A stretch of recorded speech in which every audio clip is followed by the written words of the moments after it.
Buwan naman sa ating One Balita Pilipinas ngayong Biyernes. Nagbitiw na head coach ng Ateneo Blue Eagles na si Tab Baldwin tumungo na sa CIDG para sa investigasyon sa naging trahedya sa kanilang team building sa Aurora.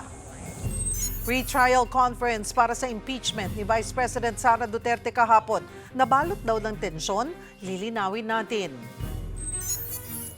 Bagyo na nagbabadyang pumasok sa bansa sa darating na weekend, posible raw umabot sa typhoon category. Ang update mula mismo sa Pag-asa. Pinay tennis superstar Alex Ayala umabante na sa quarterfinals ng Berlin Tennis Open matapos talunin ang world number 2. At inaabangang action drama na Sigabo na pinagtatambalan ni Coco Martin at Julia Montes mapapanood din sa TV5.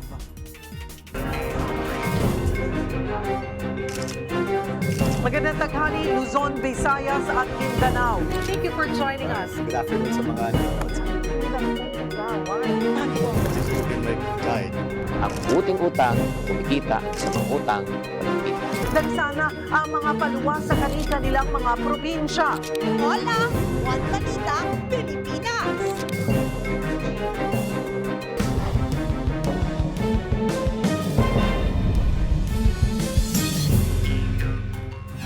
Magandang tanghali, Luzon, Visayas at Mindanao. Nilinaw ng DENR na hindi nila tauhan ang sangkot sa kinwestyong earth-balling activity sa Rojas Boulevard. Pero sa paunang investigasyon, wala raw nilabag ang mga umano'y pumuputol at bumubunot sa mga puno sa lugar. Para bigyan ng mukha ang balita, Mobile Journal, Francis Rivera.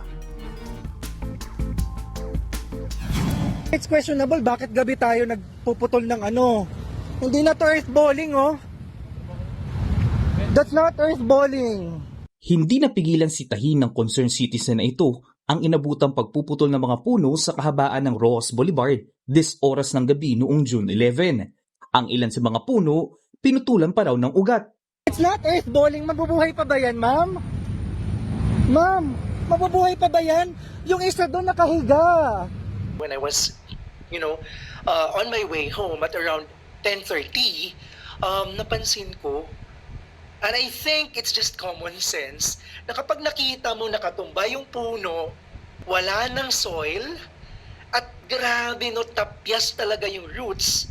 If you look at the tree, it's not earthballing. Hindi siya mabubuhay. Ayon pa sa uploader na si Ty Misario, nais lamang niyang tanungin ng mga otoridad na sa site dahil una nang sinabi ng DNR na suspindido ang pagpuputol ng puno para sa itatayong skyway. Most of the workers were laughing at me. At ang pinakamatindi na conversation without the video yet is when I asked them, "Sir, taga saan po tayo?" At ang sagot po sa akin ng isa sa mga tao doon, sabi po ay, "Sino ka ba?" I was really surprised that the tone is actually to intimidate. I apologize for cursing. I think bukso ng damdamin. Kapag walang clamor, walang ingay, alam naman natin, hindi tayo papansinin eh. Nung puntahan ko naman ang lugar, hindi nakuha ang ugat ng ilan sa puno.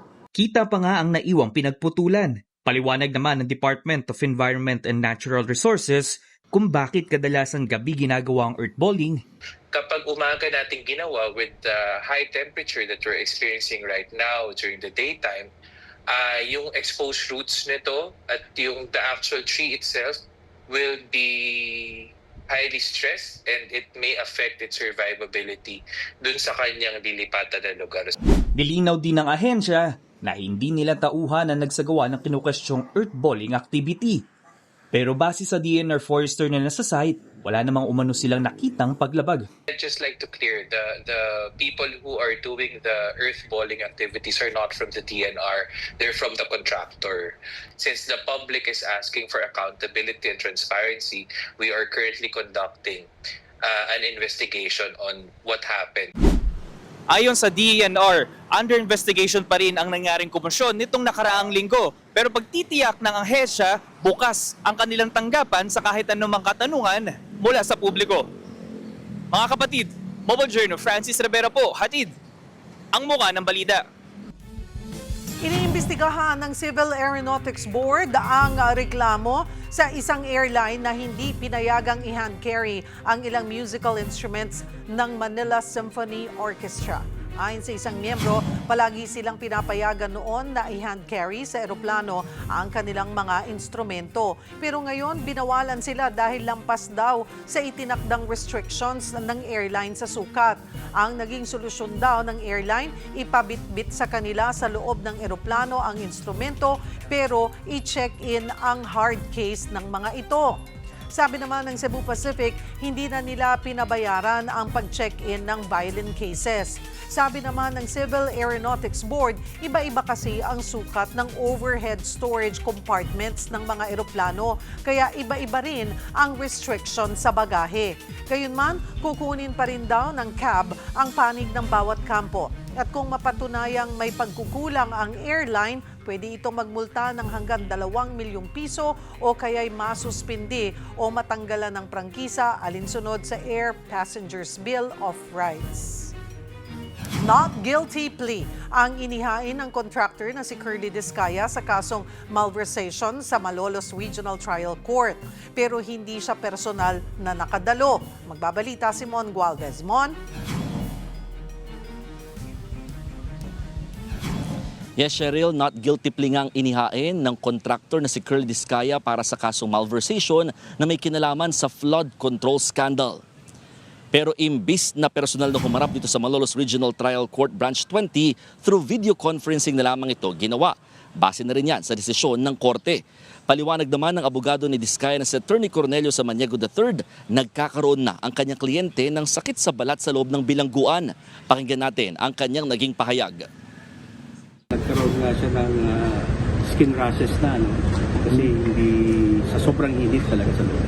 Gano'ng karami daw po sila sa loob, sir? Hindi ko na nakita, pero kung may mga kasama siya, siguro, basta hindi ko na, may mga kasama siya. Kasama niya yung ibang mga taga-DPWH. Sama-sama po sila. More than 10? Sila doon sa isang cell? Ganun naman, pag cell tayo, di ba? Maaalala nag-ugat ang kaso sa mga irregularidad umano pagdating sa flood control project na nakakontrata kay Discaya sa Kalumpit, Bulacan. Nauna nang sinabi ng kampo ni Discaya na kaya nilang sagutin at tapatan ng mga inisyal na inilalatag ng prosekusyon laban sa kanila. Bukod sa arraignment o pagbasa ng sakdal, tinutulak pa rin sa Maniego ang petition for bail para sa kliyente kahit technically walang piyansa para sa kasong malversation of public funds. Cheryl, inabot ng mahigit 3 oras yung ginawang arraignment o pagbasa ng sakdal dito nga kay Curly Discaya at iba pang mga kapwa niya akusado. Yan ay dahil itinuloy na rin yung pre-trial para sa kasong malversation. Medyo mabilis yung tinatakbo ng kaso dahil next week, June 26, nakatakda naman yung susunod na hearing o pagdinig para sa naturang kaso. Cheryl. Maraming salamat, Mon Gualvez. Nilinaw ng Department of Health na walang salmonella outbreak sa National Center for Mental Health sa Mandaluyong City. Pero may mga kaso raw ng typhoid na naitala sa ospital. 280 typhoid cases ang naitala sa NCMH, pero 216 na ang gumaling habang nasa treatment at isolation ang iba pa. Nagugat ang issue sa isang social media post na marami umanong pasyente ang nagkakasakit ng salmonella sa NCMH, bagay na itinanggi ng DOH. Ang sitwasyon po ay isang typhoid health event. Ang definition po kasi ng outbreak sa medisina ay kung ito po ay hindi natin kayang respondihan at kung ito ay kakaiba. Kaya po natin sinasabi na hindi ito outbreak sa ngayon. Nakikitaan natin ang mga numero na nare-respondihan naman po natin. Nangangailangan ng kidney transplant ang isang 13 anyos na lalaki sa Cavite. Nagkaroon siya ng chronic kidney disease na itinuturong nag-ugat sa madalas na pagkain ng chichirya. Para bigyan ng mukha ang balita, Mobile Journal, Yeda Pascual. 13 anyos pa lang dinadialysis na ang isang batang lalaki sa Mendez, Cavite.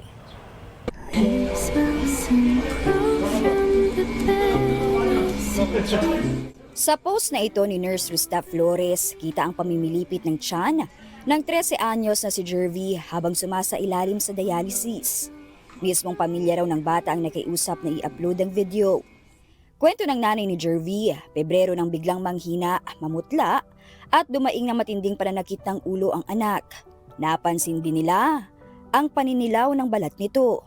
Ang bibig niya po ma'am ay umabot po ng 180 over 140 po. Ang prayer niya po ma'am ay umabot po ng 1,400 kaya emergency dialysis po siya nangyari.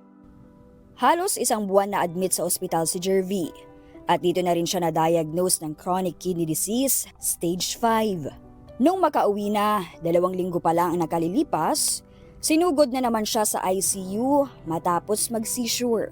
Kung sabi niya sa akin ma'am, Mama, bakit ako pa yung binigyan ng Diyos ng ganitong sakit?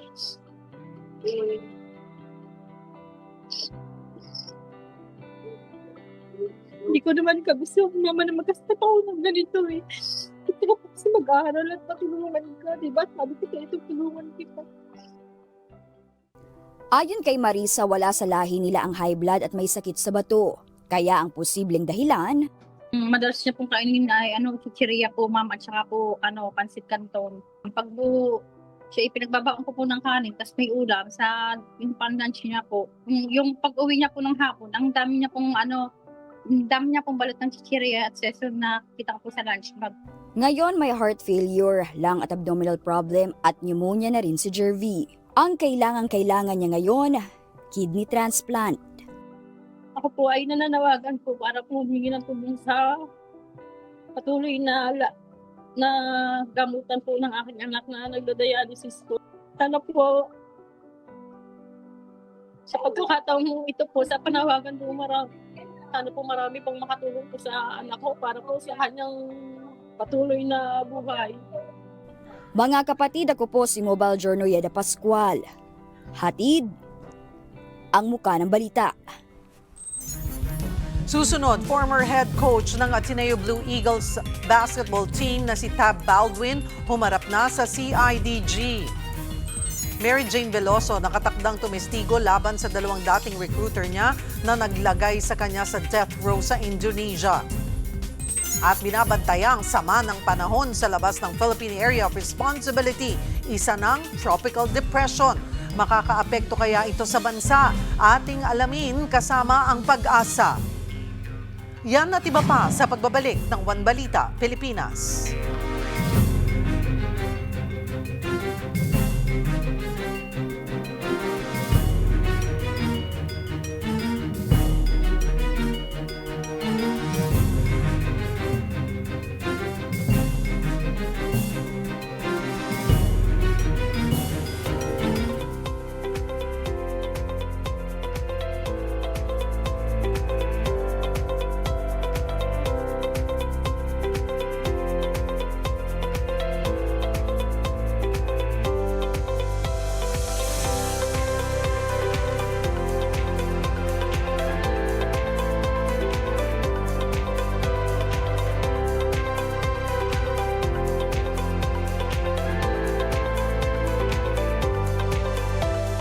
I'm glad that these two large companies are working together in the form of a co-marketing agreement. Once the panels are installed, the marketing agreement kicks in, where Meralco M Spectrum will supply the power, and PLDT Home will sell the broadband.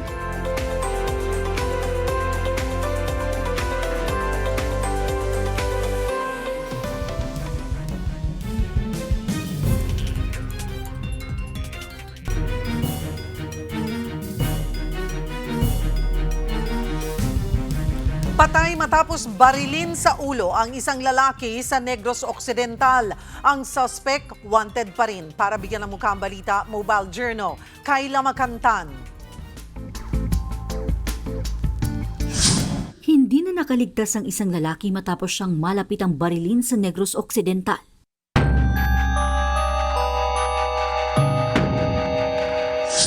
Nasawi ang 39 anyos sa si alias Jake dahil sa tama ng bala sa ulo. Sa investigasyon, ipinaparada niyang motorsiklo sa loob ng kanilang gate pasado 1:30 ng madaling araw nitong Huwebes. Biglang pumasok ang isang nakajacket na lalaki sa kabinarilang biktima. Sinubukan siyang isugod sa ospital pero dead on arrival. Isang basyo ng bala ng kalibre 45 ang narecover sa pinangyarihan ng insidente. Pinaigting na ng mga otoridad ang hot pursuit operation at intelligence monitoring upang matuntun at maaresto ang suspect. Sa ngayon, patuloy ang investigasyon sa krimen. Sa barangay Tunggol, Dato Montawal, Maguindanao del Sur, nagmamaneho rin ng motor ang isang lalaki nang bigla siyang pagbabarilin gabi noong Lunes. Naitakbo siya sa ospital at naagapan. Kaya naituro pa sa mga pulis ang dalawa umanong suspect. Agad nilang natunto ng isa pero mariing itinatanggi ang pamamaril. Siyempre, natural sa suspect na magdidinay. Hindi niya sinasabi kung ano masama, kaya nga dinidinay nila. Doon niya ipagtatanggol ang sarili niya sa kanila. Pero itong tao na to, pati yung at large is nagdidil lang siya. Nasa kustodiya na ng Municipal Police Station ng suspect. Patuloy ang kanilang investigasyon para matukoy ang buong pangyayari. Mga kapatid, Mobile Journal Kayla Makanta, hatid ang mukha ng balita. Nakatakdang tumistigo ngayong araw si Mary Jane Veloso laban sa kanya umanong illegal recruiters. Kasong qualified human trafficking, estafa at illegal recruitment ang isinampa niyang kaso sa recruiters na sina Maria Cristina Serio at Julius Lacanilao. Matatandaang nakulong at muntik mabitay sa Indonesia si Veloso matapos mahulihan ng heroin sa bagahe. Makalipas ang ilang taon, pinayagan siyang ituloy ang pagkakakulong sa Pilipinas. Kaya ang kanyang pamilya at human rights groups nag-rally sa labas ng Correctional Institution for Women sa Mandaluyong para hilingin mabigyan ng executive clemency si Veloso. Sa ating mahal na Pangulo na sana ibigay na po ninyo ang clemency sa ating anak para makauwi na at makapiling na namin po siya sa pamamagitan niyo po. At lalong-lalo na yung mga kasamahan niyo po, mahal na Pangulo, mag-usapan na po ninyo na ibigay na ang clemency sa ating anak at makakauwi at makapiling na namin. Sa iba pang balita, may binuong digital traffic management system ang Department of Science and Technology para hindi maipit sa trapiko ang mga ambulansya at truck ng bombero. Para bigyan ng mukha ang balita, Mobile Journal, Fatima Baduria. Maiiwasan na raw ang pagkaantala ng mga emergency response vehicles sa bagong proyekto ng DOST. Bawat segundo mahalaga kapag may emergency, kaya inanunsyo na ng DOST ang Digital Traffic Management System nito na service tier. Layo nitong hindi maipit sa trapiko ang emergency response vehicles o ERVs tulad ng ambulansya at fire trucks. Meron nitong Vehicle to Everything o V2X wireless technology para automatic na magiging green ang traffic light kapag may parating na emergency vehicle.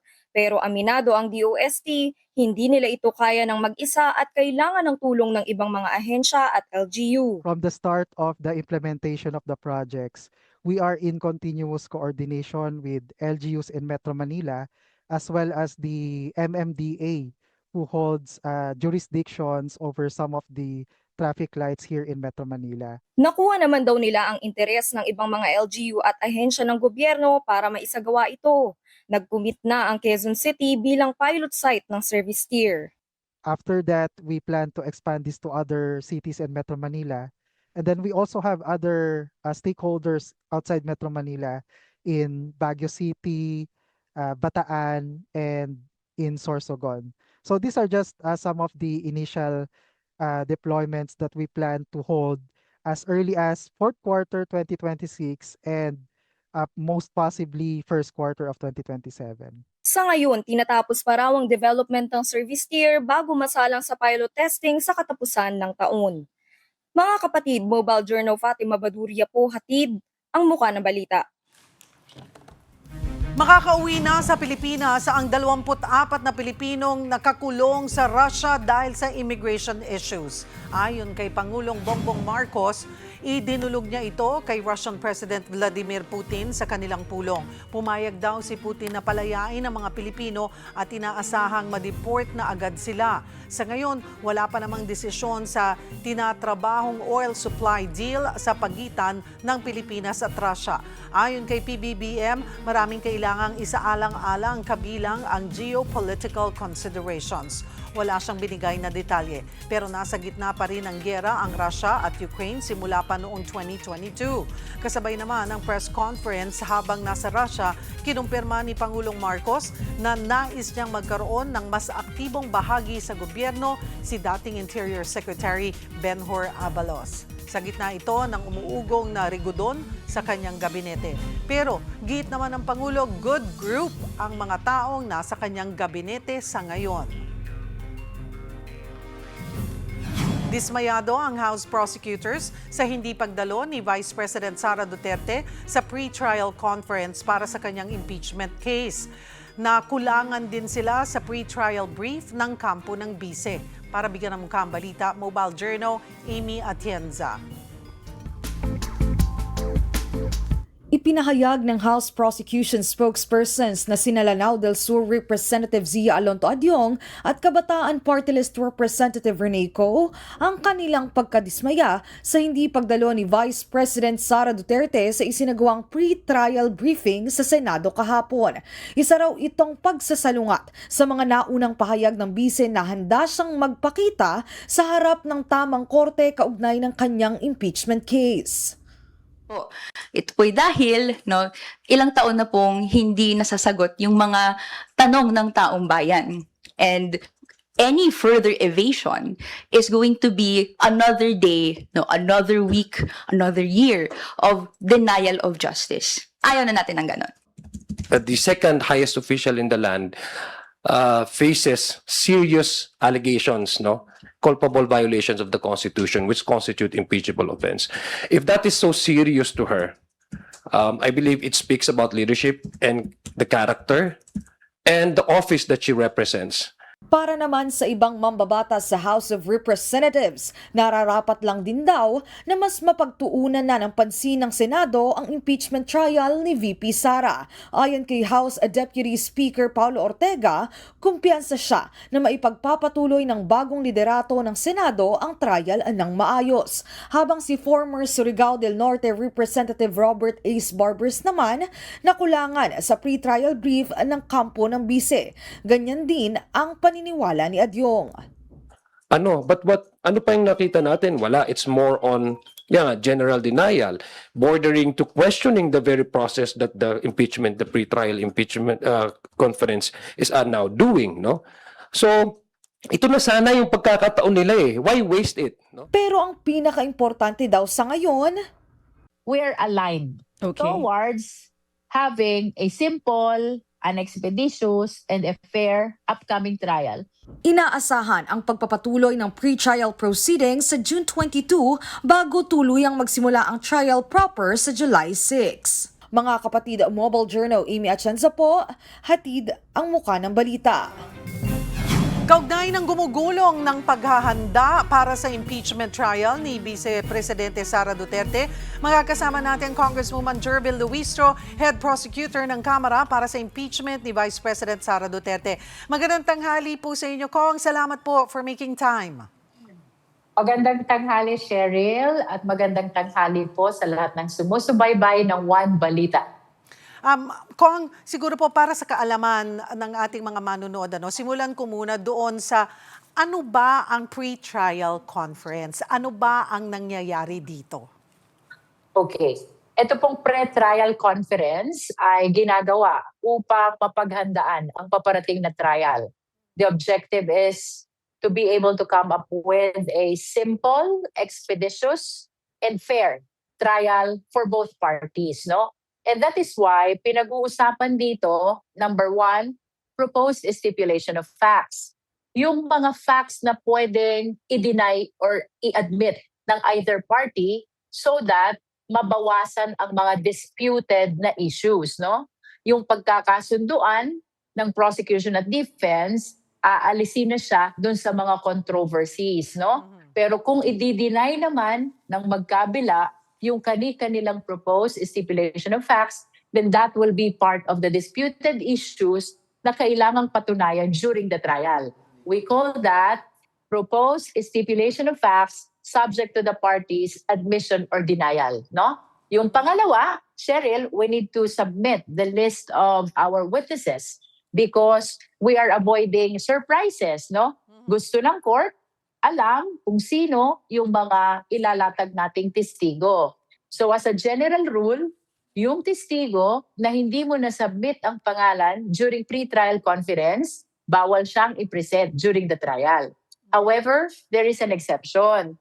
Kung merong concern about safety and security, pwedeng i-reserve mo lang muna at saka mo na i-disclose ang kanyang identity 3 days before his presentation during the trial.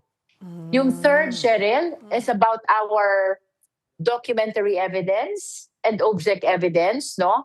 Ito minamarkahan na natin because marking the exhibits is very time-consuming. So ginagawa yan during pre-trial conference para pagdating natin ng trial, diretso na sa identification of documents, no? So ang purpose ng lahat ng ating ibinabahagi sa ating mga kababayan is to be able to come up with a simple, expeditious, and fair trial. Simple, mabilis, at patas na pagdinig, hindi lang para sa prosecution, lalo't higit kay Respondent Vice President. Because we have to understand that this impeachment trial is two-way. It can result to conviction. It can result also to acquittal. Depende sa mga ebidensya na ilalatag. Sabi nyo nga po, simple, expeditious, and fair. That's correct. Okay, ito po, nagkaroon na tayo ng unang araw ng pre-trial conference. Kumusta naman po yung itinakbo? Well, as a matter of fact, gusto ko i-commend ang prosecution, ang depensa, at gano'n ang impeachment court. Because we are aligned towards the objective of the PTC, no? Malimit ako matanong kung nagkaroon daw ba ng tension. If ever there was, anticipated yan, Cheryl. Sapagkat itong impeachment trial na ito, this is adversarial. Why adversarial? Because the position of the prosecution is completely opposite to the position of the defense. Kaya, more often than not, ay magkataliwas talaga sila. At sabi ko nga, magtaka tayo kapag pareho ang posisyon ng prosecution at defense. Naturally, magkaiba talaga sila ng posisyon because this proceeding is an adversarial proceeding. Imagine, the prosecution is alleging the commission of certain acts against the Vice President while the defense is trying to prove the innocence of the respondent. So they're totally opposite. And that is why anticipated ang disagreement at yung sinabi mong tension, anticipated din yun. Ang mahalaga, at the end of the day, we are aligned in coming up with a simple, expeditious, and fair trial, which is the objective of our pre-trial conference. So naging manageable naman yung tension. Sabi nyo nga normal lang yun.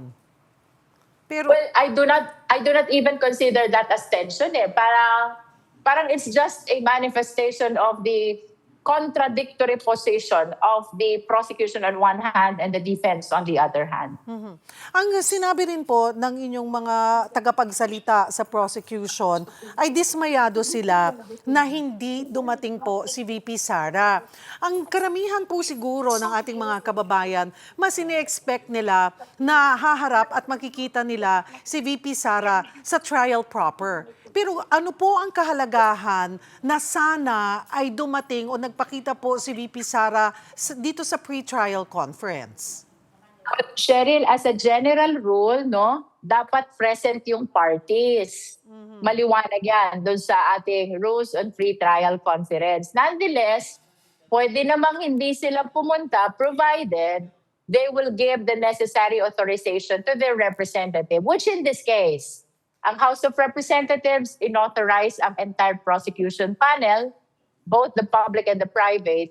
However, doon sa defense naman, inauthorized naman ni Respondent Vice President yung kanyang counsel. So, perhaps the frustration is coming from the long delay to hear the defense of the Vice President, no? Sapagkat since the 19th Congress, we've been dealing with similar grounds. We've been dealing with similar offenses. And ngayon nga, matutuloy na siguro itong mga nag-express ng frustration are really looking forward to see and hear the answers and the defense of the respondent vice president to the allegations of the prosecution. But nevertheless, under the rules, pwede. Pwede na bigyan ng authorization ng parties yung kanilang representative, which in this case, ulitin ko po, ang prosecution may authority from the House. So, we appeared for the House of Representatives. Yung defense naman, nakapagpakita din ng authority from respondent vice president, and that is why they're allowed to appear also for the respondent. So, Kong, naging productive naman po yung first day. Marami naman pong na-achieve. Kasi you only have until the 22nd, for the pre-trial conference. So, kakayanin po ba ito na ito yung pagpe-present ng list of witnesses, and then yung sabi nyo nga po nga, yung documentary evidence, yung pagpe-presenta nito, matatapos naman po lahat? Well, we are positive, Cheryl, no? In fact, yung stipulation of facts submitted na, list of witnesses submitted na, issues for resolution submitted na rin, ang hindi lang trial dates ay submitted na din, no? Ang hindi lang natapos is the marking of our exhibits. Of course, understandable yan. Voluminous ang exhibits ng prosecution, particularly pagdating sa unexplained wealth at saka confidential fund. And that explains kung bakit babalik kami sa Monday for the continuation of the marking of exhibits. But once done, Cheryl, no? Then we will just be waiting for the issuance of the pre-trial order. At itong pre-trial order na ito yung magsisilbing guide. Ito yung magsisilbing agreement between and among the prosecution, the defense, and the impeachment court. Ito na susundin namin. Bawal kaming mag-deviate from the contents of the pre-trial order, no? Magiging madugo pala, no? Pre-trial conference pa lang, madugo na. Well, in a way, madugo siya sapagkat maraming kailangang pag-usapan. Yes. It actually simplifies, shortens, and expedites what will happen during the trial. Kaya napakahalaga nitong pre-trial conference na ito. Kung naging sentro rin po ng talakayan, kung magbabase ba sa 24 o sa mga aktibong senador na lamang yung 2/3 vote para sa conviction ni VP Sara. Paano ba ito pagdidesisyonan? Ano po ang take nyo on this, Kong? That issue is not proper dito sa ating PTC. It is premature to raise that issue. I don't know if during the trial ay i-allow ng presiding officer yan, deliberation on how do we interpret the threshold, which under the Constitution is 2/3 of all the members of the Senate. No? Ako personally, my position really is to apply the doctrine of Abilino dito sa ating impeachment because nonetheless, whether this legislative body or an impeachment court, parehas silang may standard concerning quorum, majority, and threshold. And that is why, in my personal opinion, the doctrine in Avellino must be applied also to impeachment, which means that dapat ang base is only the number of the members of the Senate who are within the coercive power of the institution. No? But nevertheless, Cheryl, of course, we truly acknowledge the contrary view of some of our countrymen, no? May mga senador na nag-express ng contrary view, may mga legal experts, iba rin yung kanilang view. And that is why it is important na ito'y mapag-usapan, hindi lang sa level ng mga politicians or members of the legislative, but even in the level of our students, no? Kasi it's about time maging bukas na rin ang isip ng ating mga estudyante about the constitutional process, no? I don't know really kung paano natin ito maa-address, no? But I hope na kayanin ito dun sa Senado. Otherwise, we will be needing the help of the Supreme Court to enlighten us on the matter. So ito pong desisyon na ito ay between sa mga senator judge na po. Sila na ang dapat sana magkasundo-sundo. Kung pagbabasihan ba ay 22 or 24. But then again, dalawa yan. Kanya-kanya, sabi niyo mo, kanya-kanyang interpretasyon.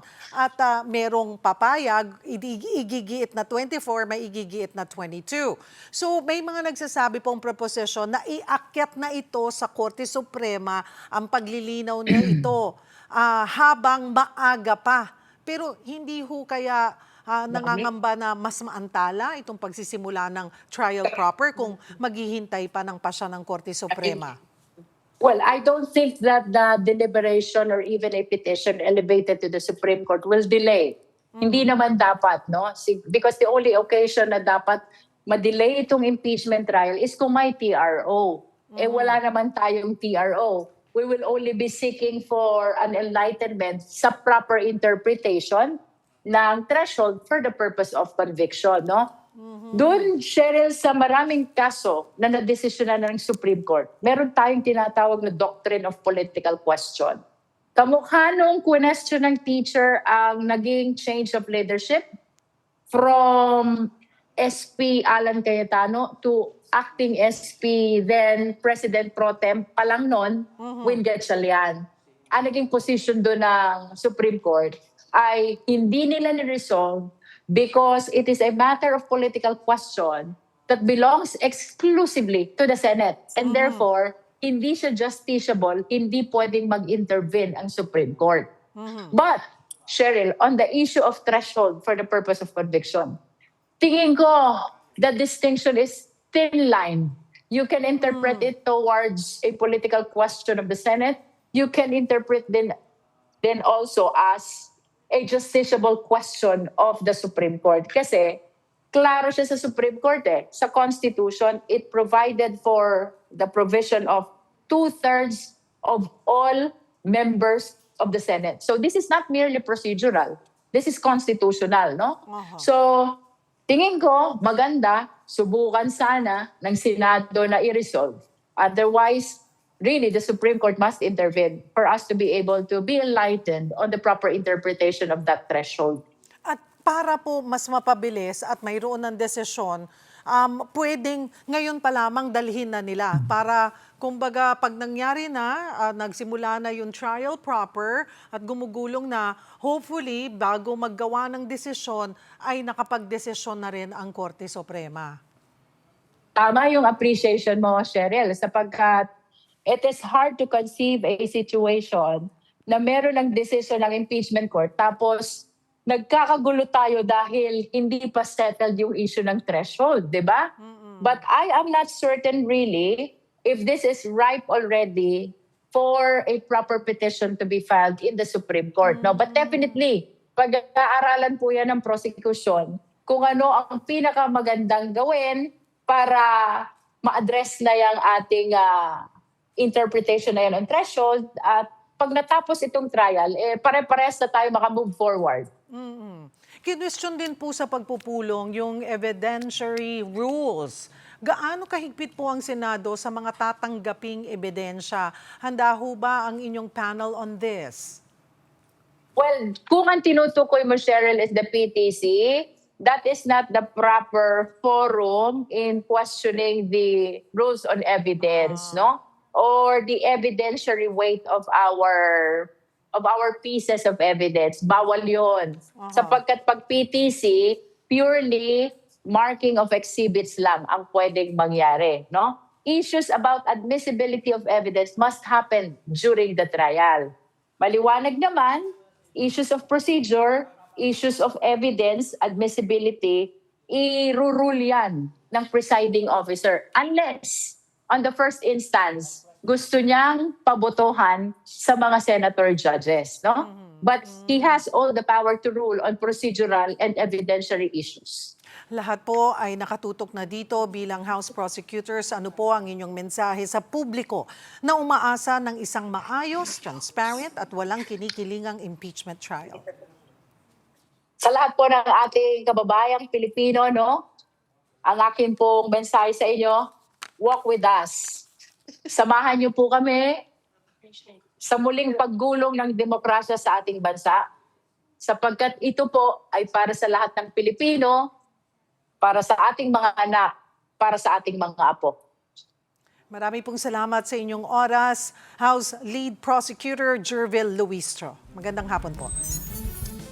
Susunod sa pagharap ni former Ateneo Blue Eagles head coach Tab Baldwin sa CIDG, Interior Secretary John Vic Remulla pinuna ang umano'y hindi pagkakatugma sa mga pahayag ng coaching staff at ng mga manlalaro sa nangyaring trahedya sa Aurora. Yan at iba pa sa pagbabalik ng One Balita, Pilipinas.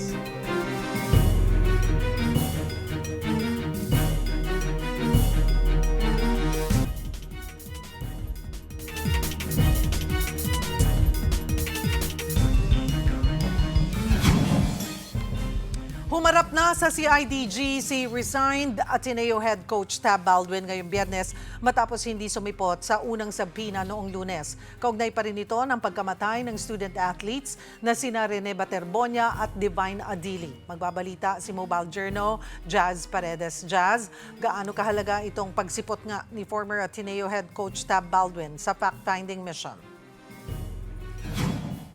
Yes, Cheryl. No, kaninang umaga nga, pasado alas 8 ng umaga, ay nakita natin ang pagdating sa tanggapan ng CIDG office itong si resigned Ateneo head coach Tab Baldwin. At ang kanyang pagdating ngayong araw ay napakahalaga daw para sa patungkungan ng investigasyon dahil una ay isa siya nga doon sa nakasama sa insidente at sa team building sa Dipakulaw, Aurora. At noong Lunes nga, Cheryl, una siyang ipinatawag ng CIDG. Ngunit hindi ito nakadalo at tanging kanyang mga abogado o legal counsel lamang ang humarap. Ngunit sa mga oras na iyon ay ayon kay CIDG Director Alexander Morico na hindi pwede yung kanyang ginawa na representation ng abogado dahil hindi nito makasasabi yung actual na nangyari doon sa insidente. Kaya naman mahalaga yung actual na pagharap niya ni Baldwin dito sa tanggapan ng CIDG office. At bukod dyan, Cheryl, meron din tayong nakuhang impormasyon na merong drone footage itong si Baldwin noong nangyari ang insidente at isa ito sa hinihingi ng CIDG upang makatulong sa patutunguhan ng investigasyon. Ngunit sa ngayon na hindi pa natin alam kung ano ang pinatunguhan ng kanilang pag-uusap dito nga sa CIDG office. Ngunit inaasahan natin na malaki yung kanyang gagampan ng role para makumpleto at maging buo itong kalalabasan ng investigasyon. Cheryl.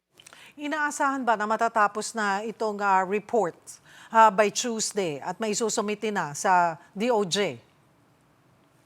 Yes, Cheryl. Sa naunang pahayag kahapon ni Remulla at ni PNP Chief Melencio Nartates ay inasahan nila na by next week, Tuesday, may papaisa ito sa DOJ. Ngunit sa ngayon, nakatatapos lamang na panayam natin kay DLG Secretary John Vic Remulla ay posibleng magtagal pa daw ito ng isa pang linggo. Hindi na ito yung kagaya nung na last week na pwede na nga daw to sa Tuesday may pasa dahil Cheryl sa naging panayam daw nila with Baldwin ay meron daw at iba pang coaching staff ay meron daw inconsistency doon sa testimonies ng players at ng coaching staff. Ngunit ang explanation niya sa atin sa ngayon ay posible daw na yung inconsistency ay dahil nasa pampang itong mga coaching staff habang ang players ay nasa tubig noong nangyaring insidente. Ngunit hindi niya pa inelaborate sa atin kung ano pa itong inconsistencies na kanilang nakita dito sa prior investigation with Coach Tab Baldwin. Pero sa ngayon hindi na nga inaasahang matapos ito by next week Tuesday. Dahil nung una 80% daw yung natatapos na doon sa kaso. Ngunit meron pa raw mga ilan na inaantay. At dahil nga sa panibagong testimony at nakita nilang inconsistency, kailangan pa raw nilang mas suriin pa at mas palalimin pa ang investigasyon. Cheryl. Magkakaroon ba ng koordinasyon ng CIDG at NBI sa kasong ito o mananatiling hiwala yung kanilang mga investigasyon? Cheryl, ang alam natin sa pahayag ni CIDG Director Morico ay nagpapalitan naman daw ng impormasyon itong NBI at ang CIDG na nagpapakita na meron silang coordination. Ngunit hindi natin alam kung gaano yung extent ng kanilang pakikipagtulungan. Ngunit ang kanila daw pakikipag-usap at komunikasyon sa isa't isa o sa dalawang ahensya ay para daw masiguro yung matibay na pagbuo ng kaso o airtight yung magiging kasong kung na ilalabas at kung sino man o ilan man yung kakasuhan ng specific na kaso. Pero sa ngayon, Cheryl, hindi pa nila masabi kung ano yung kasong ikakaso nila, sino ba at ilan. Ngunit yung una nilang pahayag kahapon as possible violation of anti-hazing law pero hindi nila nililimit sa kasong ito yung kanilang iniimbestigahan dahil lahat nga raw ng anggulo at posibleng kaso ay kanilang tinitignan sa ngayon, Cheryl. Sa kabuuan, ilang players at coach ng Ateneo Men's Basketball Team ang nakapagbigay na ng salaysay sa otoridad? Cheryl, sa ngayon, hindi pa natin nakukuha yung kabuang bilang ng pumunta na rito sa tanggapan ng TNT-CATG upang bigay ang lang salaysay sa otoridad. Ngunit kung babalikan natin, Cheryl, no, isa mula sa top management ng Ateneo ang nagpunta noong Lunes, which is si Emmanuel Fernandez, head ng athletics department team, habang noong Tuesday ay 10, habang nasa 10 yung Tuesday, habang yung Wednesday naman 7 at 8 naman ng Thursday, at ngayong araw naman ang sinabi sa atin ni DEG Secretary John Victor Mulya ay si head coach Tab Baldwin, iba pang coaching staff, hindi niya lang nasabi kung ilan, ngunit ang hindi na lamang daw dumadating para personal na magpakita dito ay si team manager Epo Kim po. Ngunit hindi pa natin alam kung bakit hindi siya nakadalo ngayong araw. Ngunit Cheryl, sa kabuuan 48 na daw yung kanilang ipinisagbilang, ngunit hindi pa natin alam kung ilan sa 48 na yon ang nakapagbigay na ng kanilang salaysay. Cheryl. Ano yung mga posibleng paglabag daw na tinitignang anggulo ngayon ng mga investigador kaugnay ng insidente? Yes, Cheryl, no. Nung naunang ating pahayag with si ADG Director Moricos, kung nag-progress kasi yung case. Noong una is ang tinitignan ay posibleng homicide o paglabag sa anti-hazing law dahil nga may mga nakikita silang posibleng responsibilidad nitong kung sino mang tao na kanilang tinitignan o yung POI nila as of the moment. Pero Cheryl, hindi pa nila masabi kung ano yung eksaktong kaso. Pero ito, Cheryl, pakinggan natin yung naging pahayag ni PNP Chief Jose Melencio Rartates. Merong circumstances na may pagkukulang. There is a possibility that probably they can be indicted for violation of the anti-hazing law. Basta may namatay, may liability lagi yan. Pero kung para masabi ko sino liable, hindi ko pa masabi ngayon. Sa ngayon, Cheryl, inaabangan pa natin yung magiging pasunod na kalalabasan nitong investigasyon dahil nga naunang sinabi sa atin ni Remulla, there are possible inconsistencies. Hindi pa niya masagot kung meron nga ba talagang inconsistency at hindi nagtutugma yung pahayag ng dalawang kampo ng player at ng coaching staff. Hindi pa niya masagot kung meron ba tayong nakikitang negligence o posibleng panibagong kasong mahaharap itong coaching staff man or player. Ngunit inaabangan natin yung kanilang magiging update sa pag-progress ng kaso nito. Cheryl. Maraming salamat, Mobile Journal, Jazz Paredes. Samantala, ganap ng tropical depression ang sama ng panahon na binabantayan sa labas ng Philippine Area of Responsibility. Sa monitoring ng Pag-asa, papasok sa PAR ang bagyong tatawaging Francisco bukas, Sabado o di kaya'y sa Linggo ng madaling araw. Malaki rin ang tsansang lumakas pa ang bagyo at umabot sa typhoon category. Pero hindi ito nakikitang magla-landfall. At para pag-usapan ito, hingi tayo ng update mula kay Pag-asa Weather Specialist Dan Villamil. Magandang tanghali sa iyo, Dan. Magandang tanghali po, Ms. Cheryl, at sa ating mga takasubaybay. Ano ang update dito sa bagyo? Latest location natin para sa bagyong ito ay 1,850 kilometers silangan ng Eastern Visayas. So nasa labas pa ito ng ating PAR, may taglay na lakas ng hangin na malapit sa gitna na umaabot ng 55 kilometers per hour at pagbugso na umaabot ng 70 kilometers per hour. Sa kasalukuyan, gumagalaw ito ng westward or pakanluran sa bilis sa 20 kilometers per hour at yung expected na entry natin ng Philippine Area of Responsibility ay bukas ng gabi or sa Sunday ng umaga. At inaasahan daw na ito ay aabot sa typhoon category? Yes po, tama po. No? So yung peak intensity forecast natin para sa bagyong ito ay typhoon category. Kailan ito inaasahan na aabot sa typhoon category? Bukas sa pagpasok nito sa loob ng PAR? By yung entry po nito, possible po severe tropical storm. So most likely, malapit na po siya maging typhoon once na pumasok ito na ating Philippine Area of Responsibility. Sunday, Inaasahan na itong ganap na typhoon. Yes po, tama po. At ito ay kumikilos westward. Mananatili bang westward ang kilos nito at lalapit sa kalupaan ng ating bansa? Sa ngayon, westward yung galaw nito, Miss Cheryl, pero sa mga susunod na araw, magiging west-northwestward at sa ngayon, less likely naman itong maglandfall or yung direktang pagtama ng sentro nito sa ating kalupaan, pero bahagya itong lalapit dito sa area ng extreme northern Luzon. So possible towards the early or the middle of next week ay makakaranas tayo ng mga pagbugso ng hangin over these areas. So sa ngayon wala pa namang nakataas na tropical cyclone wind signal, pero by that time posible po tayong mag-issue ng wind signal over portions ng extreme northern Luzon. Okay, klaruhin lamang natin, kailan ito pinakamalapit sa kalupaan ng ating bansa? By Tuesday or Wednesday, yun po yung time na kung saan pinakamalapit yung sentro ng bagyong ito sa ating kalupaan, especially dito sa area po na extreme northern Luzon. Well, good news, nalilihis ito or hindi ito magla-landfall. Pero kung typhoon, mag-aabot ito sa typhoon category, so ibig sabihin ba nun, Dan, malapad o malawak yung outer circulation or kabuoang sirkulasyon nitong typhoon na tatawagin nating Francisco at mahahagip ng outer circulation nito ang ilang bahagi ng bansa? Tama, Cheryl, no? So, in addition sa outer circulation nitong si Pre Francisco na magdudulot ng mga pagbukso ng hangin over portion extreme northern Luzon, yung kailangan rin natin bantayan ay yung pag-iral ng habagat, yung southwest monsoon. So, as early as Sunday, makakaransa tayo ng mga kaulapan at mga pag-ulan associated sa habagat na hahatakin itong bagyo sa kanlurang bahagi ng Luzon at Visayas. Okay.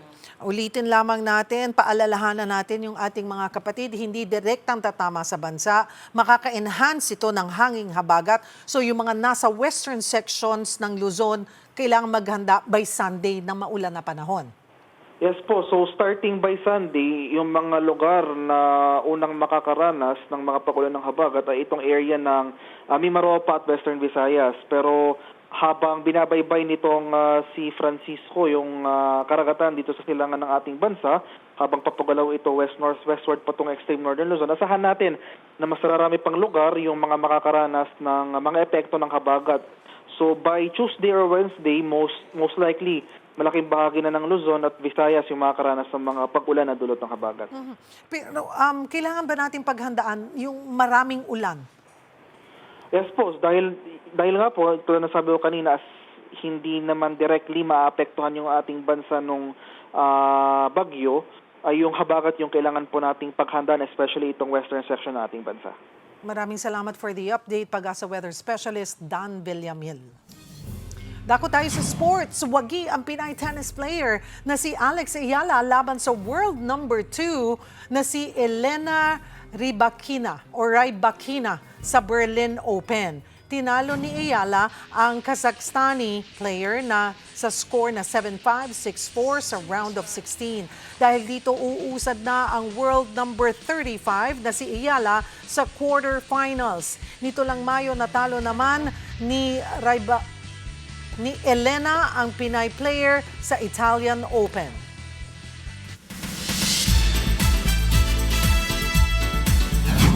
Hola mga kapatid, it's confirmed! Nagbabalik kapatid si Coco Martin sa kanyang latest action serye na Sigabo. Ang Diyosa naman na si Ann Curtis pahinga ng slight sa kanyang Rubbing Elbows World Tour. Narito po ang report. Totoo ang usap-usapan. It's a kapatid and kapamilya reunion. Dahil nagbabalik kapatid ang hari ng aksyon ng ating henerasyon na si Coco Martin. Ito pa. Mga kapatid, may mahalagang announcement po ang ating TV5 President and CEO na si Sir Guido Zabaliero. Para sa mas maraming Pilipino, masaya kami na mapapanood sa TV5 ang Coco Martin's Sigabo. At sa pagbabalik ni na Coco at syempre ni Julia. Because we believe that this show deserves to be enjoyed by more Filipinos, whether you are a kapatid or a kapamilya.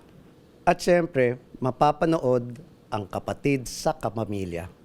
Abangan nyo rin ang aming face-to-face with Ate Coring sa Kapamilya Channel and other ABS-CBN platforms. Ayon sa TV5, magpapatuloy ang kanilang collaboration sa ABS-CBN para sa mas malawak na programming reach para sa mga manonood sa bansa. Simula Lunes, June 22 ang Sigabo, pagkatapos ng Frontline Pilipinas. Pero ito ang bago. Sa June 29 naman ang pilot ng Face to Face with Ate Coring sa Kapamilya Channel at ABS-CBN platforms. Diyosa from head to toe ang nag-iisang si Ann Curtis nang magpa-Thanksgiving with the Showbiz Press para i-anunsyo na may 3 pelikulang nakapila siyang gawin for this year. Halos walang pahinga si Ann kakarubbing elbows abroad. Pero it's about time na sunggaban ang spotlight for the Philippines. It's always such an honor to even be invited, and I think more than anything, I'm just so happy that the Philippines is finally given a seat. We're getting invited. Ang swerte at tagumpay ni Ann, inaalay niya sa kanyang namayapang ama. Naging emosyonal pa siya sa tinupad na pangako ni Viva Boss Vic De Losario na tumayong kanyang father figure. I know Ninong Vic wanted to do a contract signing kasi we're gonna renew. Even if I don't need to renew with them kasi obviously my loyalty will always be with Viva. But it would have been a great reunion with Ninong Vic and my dad. One of the few things my dad told me is that he kept his promise. And here I am, 29 years later, still here and still a Viva baby. Wish ni Ann na sunay maka-attend naman siya ng Cannes Film Festival para sa isang pelikula. Mga kapatid, yan ang latest sa showbiz. Balik sa iyo, Cheryl. Thank you, MJ. At yan po ang mga bumabanderang balita at public service sa inyong tunay. Nakasalo sa tanghali. Saluhan niyo po kami ulit sa Lunes dito sa Balita Magpapabusog sa inyong kaalaman. Ako po si Cheryl Cosim. Kami ang inyong kapatid sa public service, 1PH Teleserbisyo para sa Pilipino.